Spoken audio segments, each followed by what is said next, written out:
ಈಗ ಇಂದಿನ ಪತ್ರಿಕೆಗಳ ಇಣುಕುನೋಟ. 3 ರಾಜ್ಯಗಳ ಬಹಿರಂಗ ಪ್ರಚಾರ ನಾಳೆ ಅಂತ್ಯ.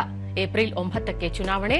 ಪ್ರಧಾನಿ ನರೇಂದ್ರ ಮೋದಿ, ರಾಹುಲ್, ಅಮಿತ್ ಶಾ ಸೇರಿ ಘಟಾನುಘಟಿಗಳಿಂದ ಭಾರೀ ಪ್ರಚಾರ.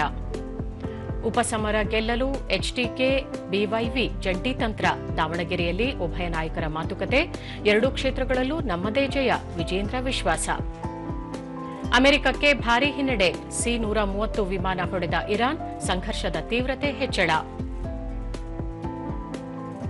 ಹೊರ್ಮುಜ್ ದಾಟಿದ ಮತ್ತೊಂದು ಎಲ್ಪಿಜಿ ನೌಕೆ. ಭಾರತಕ್ಕೆ ಬರುತ್ತಿರುವ ಗ್ರೀನ್ ಆಶೆಯಲ್ಲಿ 20,000 ಟನ್ ಎಲ್ಪಿಜಿ.